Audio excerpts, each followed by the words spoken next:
देखिए अभी पढ़ना है आपको थ्योरम 1.1 यूक्लिड डिवीजन लेमा। ये मैं आपका रियल नंबर का टॉपिक लिया हूँ और इसमें जो बेसिकली आपको जो भी इसका रियल नंबर क्या होता है इस चीज़ के बारे में आप क्लास 9th में पढ़ चुके हैं। अगर आपको इसकी बेहतर जानकारी चाहते हैं तो आप हमें कमेंट बॉक्स में लिखेंगे और मैं कोशिश करूँगा कि आपको इसके बारे में जानकारी दे सकूँ। मैं आपको ताम झाम में नहीं लेके जाना चाहता हूँ, मैं आपको सीधे क्वेश्चन पे आऊँगा और इस चीज़ के बारे में समझाने की कोशिश करूँगा।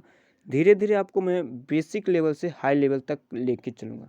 इसलिए आपको लग रहा होगा कि सर आए हैं क्वेश्चन बता देंगे या फिर कुछ इस तरह की भावना लेके कि हमको एकदम आसान से आसान तरीका समझा दे, तो आप गलत जगह पे आ चुके हैं। मैं आपको एक छोटी से छोटी बात को लेके एक बड़ी से बड़ी बात तक लेके चलूँगा। आपको हर एक एंगल से आपको मजबूत बनाना मेरा उद्देश्य होगा। मैं क्या हूँ, मैं क्या करता हूँ, मैं क्या पढ़ाता हूँ, इससे बेहतर है कि आपको मैं जो पढ़ाऊँगा उस चीज़ में आपको कितनी समझ में आ रही है, इस चीज़ को आप समझने की कोशिश कीजिए।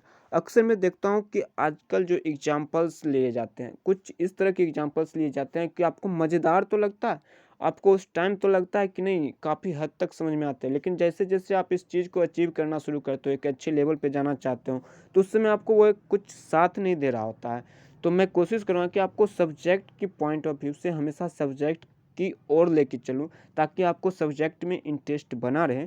इसी तरह का मैं वीडियो लेके आता रहूँगा।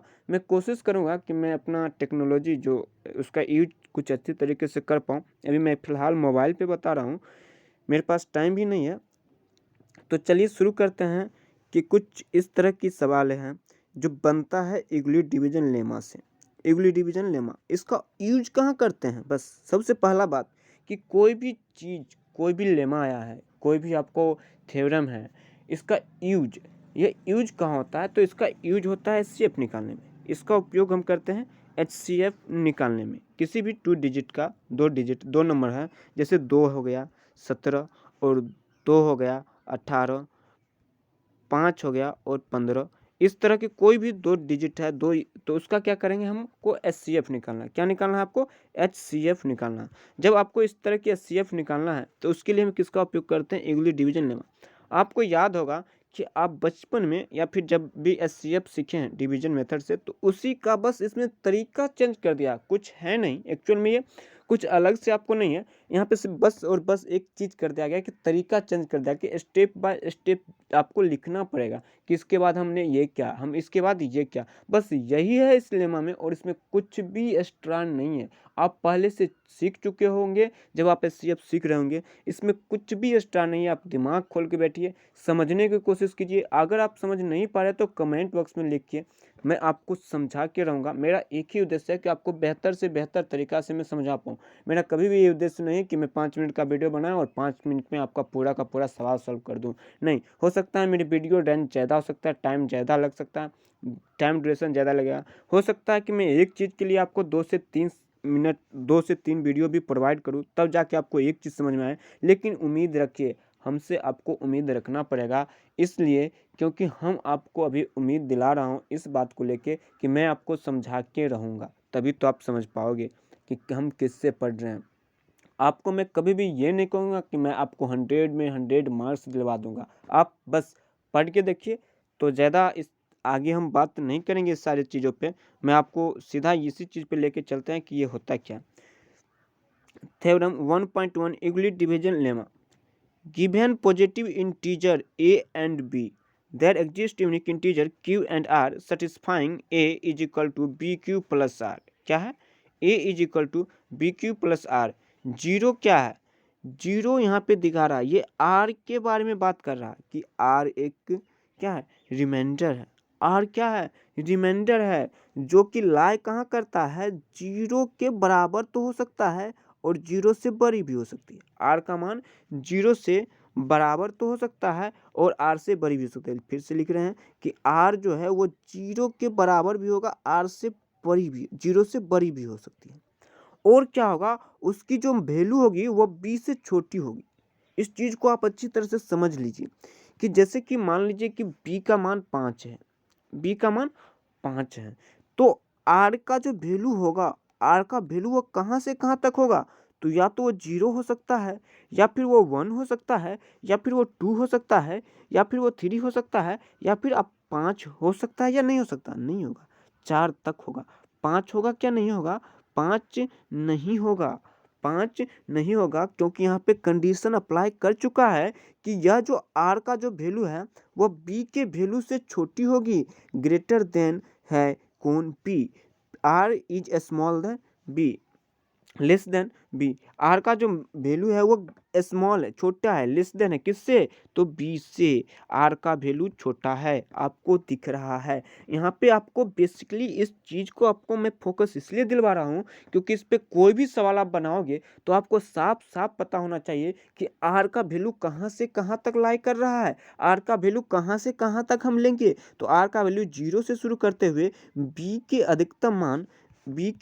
अधिकतम मान से बस एक स्टेप पीछे रह जाना। जैसे बी का मान फिर से मैं बता रहा हूँ कि 6 है, तो आपको 0 से लेके शुरू करना पड़ेगा। आर का मान 0, 1, 2, 3, 4, 5 तक जाना पड़ेगा आपको।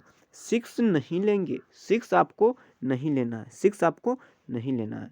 ये आपको मैं बताने की कोशिश किया हूँ। बस आगे की अगर हम बात कर लेते हैं कि यूक्लिड विभाजन ये क्या कर रहा है कि a is equal to b q plus r, ये क्या है? इस चीज़ को समझने के लिए मैं आपको सीधा सवाल पे ले जाके कोशिश करूंगा।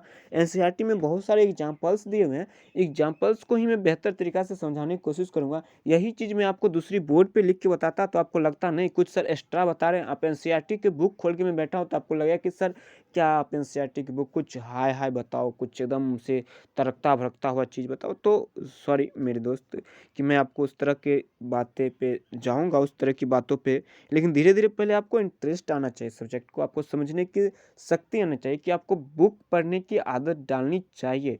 ये मैं बताऊंगा, मैं आपके लिए एक्स्ट्रा क्लास भी लूँगा कि पढ़ाई कैसे की जाती है इस चीज़ के बारे में। ये तो मेरा फर्स्ट लेक्चर है, आपको धीरे धीरे समझ में आएगा। चलिए शुरू करते हैं कि इसके क्वेश्चंस को कि कैसे है। क्वेश्चंस अगर एग्जाम्पल मिल जाए तो बेहतर होगा, मैं तो बुक खोल के भी नहीं देखा हूँ। हाँ हाँ, आ चुका है। एक क्वेश्चन है, ये क्वेश्चन कह रहा है कि use Euclid algorithm find to HCF. HCF find करने के लिए हमको कह रहा है वो 2 डिजिट है, 2 डिजिट है। देखो इसमें स्टेप बाय स्टेप लिखा, मैं भी स्टेप बाय स्टेप, मैं अपनी वीडियो स्टेप बाय स्टेप आपको हाई लेवल तक लेके चलूँगा। ये आप हमसे उम्मीद रख सकते हैं। आप हमारे पास आए हैं, रुके हैं, तो प्लीज़ आप कंटिन्यू कीजिए। शुरुआती दौर में मैं कुछ बताऊंगा कि कैसे पढ़ना है, क्या करना है, क्या ऐसे मैं पढ़ाऊंगा। तो उम्मीद करते हैं कि आप बस ट्रस्ट कीजिए एक बार। अगर आपको अच्छी वीडियो नहीं लगेगी तो आप प्लीज़ मेरे पास मत रुकिएगा, आपके पास बहुत सारे ऑप्शंस हैं, बहुत सारे ऐसे यूट्यूबर हैं, बहुत अच्छे अच्छे पढ़े हैं, बहुत अच्छी तरीक़ा से बताते हैं, आप जा सकते हैं। प्लीज़ आगे अभी यहाँ तक हैं तो आप, मैं कभी भी बीच में ये नहीं कहता हूँ कि आप वीडियो देखते रहो, कमेंट करते रहो। देखो भाई, पढ़ना है तो वीडियो देखना सही बात है, कमेंट करना भी ज़रूरी है कि मैं आपकी प्रॉब्लम्स को कैसे समझ पाऊँगा। तो आप वीडियो देख लीजिए पूरा शुरू से अंत तक, जहाँ जहाँ आपको प्रॉब्लम्स हुआ है आप वहाँ वहाँ पे आप पूछ सकते हैं। मैं आपका हर एक प्रॉब्लम का सलूशन प्रोवाइड करूँगा, ये वादा है। तो देखिए इसमें 2 डिजिट रहेगा, 2 नंबर रहेगा, आपको 2 डिजिट नहीं 2 नंबर रहेगा। एचसीएफ उसको निकालना रहेगा। यहाँ पे क्लियर कट कर लिख दी जाए कि एचसीएफ आपको निकालना है यूक्लिड्स के एल्गोरिदम की सहायता से। तो आप कैसे निकाल पाओगे? तो इसमें सबसे पहले हमको चेक करना पड़ता है। क्या चेक करना पड़ता है? कि इसमें से कौन सी संख्या बड़ी है, इसमें से कौन सी संख्या बड़ी है। तो इसमें से कौन सी संख्या बड़ी है आप ये चेक कर लिए, आप चेक कर लिए, कॉपी पे नोट डाउन कर लीजिए कि आप में इसमें से कौन सी संख्या बड़ी है। आप कैसे लिखेंगे, आपको लिखने का तरीका बता दे रहे हैं। जैसे यहाँ पे लिखा हुआ, क्या बताएं, यहाँ पे तो लिखा हुआ ऑलरेडी। तो सिंस 12, 5, 7, 6 है, यहाँ पे लिखा हुआ है जो भी नंबर है उसके बाद ये दूसरी नंबर है। इसमें ये बड़ी वाली नंबर दिखा रहा है कि ये क्या है, ग्रेटर देन इतना, ये इससे इतने से बड़ी है। तो we apply a division lemma to इतना और इतना, जो भी नंबर आपका दिया हुआ, इस दोनों नंबर में क्या क्या है, डिवीजन लेमा का यूज किया है, जो कि आपको पहले पता है। मैं बार बार बता रहा हूँ कि आप पढ़ चुके हैं, बस आपको एक तरीका चेंज करके बता दिया है और इसी का नाम रहा कि आपका यूक्लिड लेमा पढ़ना है। तो कुछ नहीं है, इस संख्या में हमको डिवीजन करना है। कितना? 4052 से डिवाइड करना है। कितने? 1, 2, 5, 7, 6 इसमें डिवाइड करना है, किससे डिवाइड करना है? डिवाइड करना है 4052 से। डिवाइड करने के लिए आपको इसमें दुगुना करके लिखना पड़ता है, आपको मल्टीप्लाई करके लिखना पड़ता है, तो आप मल्टीप्लाई करके लिख सकते हैं। 3 टाइम्स लगाते हैं, देखते हैं कितना आ रहा है। 3 4 तेवर, हाँ सही सही लगेगा। 3 2 जा, यहाँ पे आपको लिख के गुना करके लिख लेना है 052। ये तो प्रोसेस बस डिवाइड करके लिखना है जो करना है। 3 इसको यहाँ लाओ, 3 इसको गुना करते हैं, क्या 3 दूना 6, आपको 2 3 जा 6 होगा, 5 3 जा 15 होगा, और 0 को 1 हो जाएगा, 4 3 जा 12 हो जाएगा। आपको क्या आ रहा है यहाँ पे? 12 1 5 6 आ रहा है। ये आपका आ रहा है डिवीजन करने के बाद। तो इसको क्या करेंगे, हम घटा देते हैं। 0 आ रहा है, फिर यहाँ पे कितना आ रहा है? 2 आ रहा है, यहाँ पे 4 आ रहा है, इसके बाद ये सब क्या हो रहा है? कट जा रहा है। इतना आ रहा है आपको, तो यानी इसके बदले में हम आपको बचपन में मैं बता चुका हूँ कि आप ऐसा सीख चुके होंगे कि डिवीजन लिखने के लिए क्या करना पड़ता है, कि इसको चेक करने के लिए हमको क्या करना पड़ता है। लिखते हैं 12 5 7 6 is equal to 4 0 5 2 multiply with 3 अब प्लस रिमाइंडर को देते हैं जोड़, रिमाइंडर को दे देंगे जोड़, रिमाइंडर जोड़ दिए, तो आपको इतना आ रहा है। इसमें इसको गुना करने के बाद आपको इतना आ जा रहा है। तो यही चीज़ को आपको बस लिखना है स्टेप बाय स्टेप, कि बस यहाँ पे लिख देना सिंस इतना इज ग्रेटर देन इतना, इतना से इतना ये बड़ा है, तो क्या करते हैं, इसको डिवाइड किए। ये आपको दिखाना नहीं है, ये जो आपको डिवीजन हम किए हैं ये आपको दिखाना नहीं है। लो मैंने मिटा दिया, ये आपको दिखाना नहीं है, आपको अलग कर लेना है। फिर इसको यहाँ पे सजा के लिख लेना है और रिमाइंडर को जोड़ देना है, बस यही किए। फिर अगला स्टेप में क्या करना है कि आपको जितना आया रिमाइंडर, उस रिमाइंडर से क्या करेंगे, जितना से हम डिवाइड किए थे, जितना से हम डिवाइड किए थे, यहाँ पे आपको डिवाइड किया हुआ दिखा रहा, जितना से हम आपको डिवाइड किए थे उससे रिमाइंडर से क्या करेंगे, उसमें फिर से डिवाइड करेंगे, फिर से जितना टाइम्स आएगा उसको मल्टीप्लाई करके लिखेंगे, फिर रिमाइंडर लिखेंगे। लेकिन रिमाइंडर कब तक लिखेंगे, जब तक हमको 0 रिमाइंडर नहीं आ जाए। जब तक रिमाइंडर 0 नहीं आ जाए तब तक इस प्रोसेस को हम लिखते रहते हैं, तब तक इस प्रोसेस को लिखते रहते हैं। इस चीज़ को आप समझ चुके होंगे तो आप प्लीज़ आ जाइए, फिर से मैं आपको जो बनाया हुआ उस चीज़ की ओर लेके चलता हूँ। देखिए आप यहाँ पे गौर से, पहले से हम पहला स्टेप क्या कहते कि इतना जो था ये हमने लिख लिया। फिर क्या, we apply the division lemma to इतना टू गेट, उसके बाद हमने क्या पाया, उसके बाद हमको ये मिला जो कि मैंने अभी आपको डिवाइड करके दिखाया था। फिर आपको मैंने क्या बताया, यहाँ पे आपको मैं बता चुका हूँ कि अब इसके बाद क्या करना, इससे इसको डिवाइड करना। आपने सिर्फ डिवीजन मेथड से बनाए थे। जैसे कि मान लीजिए कि हमको देना है 12 में भाग 5 से, 12 में भाग देना है 5 से, तो 5 2 जा कितना हो जा रहा है 10, 2 रिमाइंडर आ रहा है। इसमें क्या करते हैं, फिर इस 2 से इस वाले में डिवाइड करते हैं या नहीं करते, करते हैं। जो रिमाइंडर आता है उस पर हम क्या करते हैं, डिवाइड करते हैं। 2 2 जा 4, फिर ये आ जा रहा है 1, क्या आ जा रहा है 1 आ जा रहा है आपका, क्या आ जा रहा है 1 आ जा रहा है, ये आपका 1 आ गया। तो अब आपको क्या दिख रहा है कि यहाँ पे SCF 1 आया था, SCF कितना आ रहा है 1 आ रहा है इसमें। तो इसी तरह इसमें क्या होता है, रिमाइंडर जब तक कि आपका 0 नहीं हो जा रहा तब तक आप उसको डिवाइड करते रहेंगे। किससे, रिमाइंडर से भाग देंगे जिससे पहले भाग दिए थे, फिर उससे दूसरी बार रिमाइंडर आएगा उससे हम भाग देंगे। फिर से चलिए स्टेप 2 की तरह से हम आपको दिखा रहे हैं कि कैसे कैसे किया जाएगा।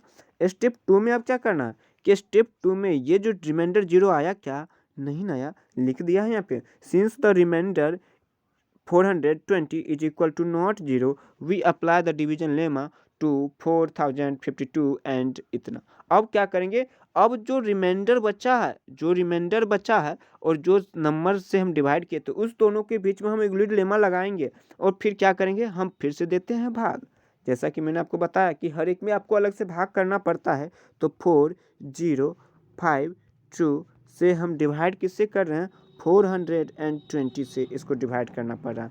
तो इसमें देखिए आपको गुना करना पड़ेगा, 9 टाइम्स लगाते हैं, लगभग लग जाना चाहिए 429, सॉरी 20 है, इसको 9 से मल्टीप्लाई करते हैं 9, 0 हो जा रहा है यहाँ पे, 2 9 जा 18, 1 आपके हाथ में रहा, 9 6 9 4 जा, फिर जितना आ रहा है आपको लिख देना है, कितना आ रहा है रिमाइंडर 37 आ रहा है आपको, 3000 70 कितना था यहाँ पे 0 था, सही है।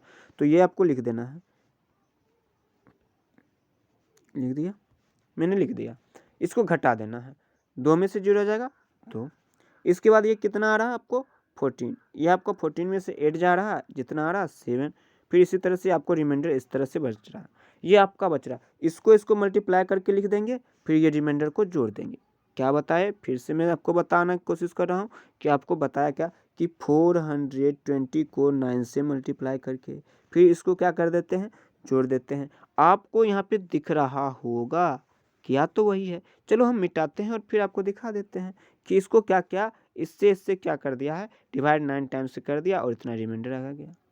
फिर इसी चीज़ को आप देखिए, अभी तक रिमाइंडर नहीं आया ना, फिर आपने वही लिखना है कि सिंस रिमाइंडर इतना इतना नहीं है। यहाँ पे कुछ और लिखा है, नहीं लिखना है, चलिए हम उसको छोड़ दे रहे हैं। हमको बस उसी तरह की रिपीट कर देना है कि since the reminder 2072 is equal to not 0, वह 0 के बराबर नहीं है, वह 0 के बराबर नहीं है। तो हम क्या कर दिए, फिर से इतना में और इतना को क्या करेंगे, हमने इसको फिर से निकालना है। क्या निकालना है, अप्लाई करना है डिवीजन लेमा का और फिर से इसको निकाल देना। देखिए यहाँ पे क्या है ना, इसके बीच में क्या है 420 और इसके बीच में कर दिया ना यहाँ पे, तो वही करना है फिर से। जब तक कि रिमाइंडर आपको नहीं आ जा रहा है 0, तब तक आपको इसी तरह से काम करते रहना है। और आपको देखिए फिर से यहाँ पे क्या, फिर से यहाँ पे क्या, अगला भी रिमाइंडर नहीं आया, फिर से आपको डिवाइड करके लिखना है। फिर देखिए रिमाइंडर नहीं आया, फिर इसको अब किसके किसके बीच में होगा, इसके और इसके बीच में होगा। फिर देखिए यहाँ पे रिमाइंडर नहीं आ रहा है, यहाँ पे करने के बाद जब रिमाइंडर नहीं आ रहा था, अब किसके किसके बीच में लगाएंगे लेमा, इसके और इसके बीच में लेमा लगाया। देखिए लगाया ना आगे। फिर देखिए अभी रिमाइंडर अभी भी नहीं आ रहा है 0, फिर से वही कहा रहा है। आप पढ़ के देख लीजिए, हम आपको टाइम लेना नहीं पसंद करेंगे। फिर देखिए आपको लास्ट टाइम ये रिमाइंडर 0 आ गया, रिमाइंडर 0 आ गया। तब अब इसके बाद आगे हम कुछ भी नहीं लगाएंगे, आगे कुछ भी नहीं लगाएंगे। तो एचसीएफ क्या हो जाएगा कि 4 से हम डिवीजन किए, जितना से हम डिवाइड किए, जितना लास्ट टाइम रिमाइंडर आया था उसी से यहाँ पे डिवाइड किए, यही आपका रिमाइंडर, यही आपका रिमाइंडर जो आया था लास्ट टाइम, जितना टाइम से हम डिवाइड कर रहे हैं उतना अगर 0 रिमाइंडर ला दे रहा है हमको, तो वही आपका एचसीएफ हो जाएगा, वही आपका एचसीएफ हो जाएगा। आपको अगर अच्छी तरह से समझ में नहीं आ रहा तो आप प्लीज़ एक बार दोबारा वीडियो को देख लीजिए। वीडियो थोड़ी सी लंबी है क्योंकि मैंने फाजूल का कुछ चीज़ें बताया है। अगर आपको इसी तरह की हर एक वीडियो चाहिए तो प्लीज़ आप कमेंट बॉक्स में कमेंट करके लिखिए और हम आपको एक एक वीडियो प्रोवाइड कर देंगे। जो भी डाउट सोल्यूशन होगा मैं आपको प्रोवाइड करने की कोशिश करूँगा। धीरे धीरे मैं आपको हर एक चीज़ प्रोवाइड करूँगा। Thank you.